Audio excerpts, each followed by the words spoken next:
তাদেরকে গুম করা হতো, সবাইকে কি আয়নাঘরে রাখা হতো?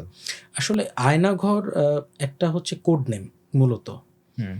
এবং এইটা বেসিকলি ব্যবহৃত হয়েছে ডিজিএফআই এর যে বন্দিশালাটা, হ্যাঁ। অর্থাৎ জিআইসি জয়েন্ট ইন্টারোগেশন সেল বলে এটাকে, সেন্টার। তো ওটাকে ওখানে হচ্ছে যে এটা একটা কোড নেম, এখানে আর্ট গ্যালারি বলা হতো।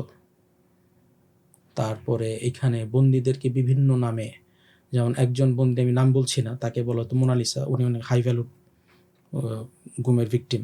আচ্ছা। এরকম হচ্ছে কোড নেম ব্যবহার করা হতো। তো উনি আয়না পুরুষ বন্দী ছিলেন না পুরুষ মহিলা? পুরুষ কিন্তু ওনাকে মোনালিসা নামে হ্যাঁ সেখানে ডাকা হতো। জি, যেহেতু মোনালিসা চিত্রকল্পটি খুব হাই ভ্যালুড একটি, হ্যাঁ, হ্যাঁ, হ্যাঁ, হ্যাঁ। এবং উনিও একটা হচ্ছে হাই ভ্যালু বন্দী, হ্যাঁ। তো সেই হিসেবে তাকে বলা হতো মোনালিসা। আচ্ছা। তো হচ্ছে আয়নাঘরটা মূলত কোড নেম ছিল ডিজিএফআই যে ব্যবহৃত যেটা। হুম, হুম, হুম। কিন্তু এখন যেটা হয়েছে, যেহেতু সবগুলাই কনসেন্ট্রেশন ক্যাম্পগুলো মানে বন্দিশালা, গোপন বন্দিশালা হিসেবে ব্যবহৃত হয়েছে, তখন এটা আসলে আস্তে আস্তে সবগুলো আয়নাঘর হিসেবে মানুষের কাছে পরিচিতি পেয়েছে।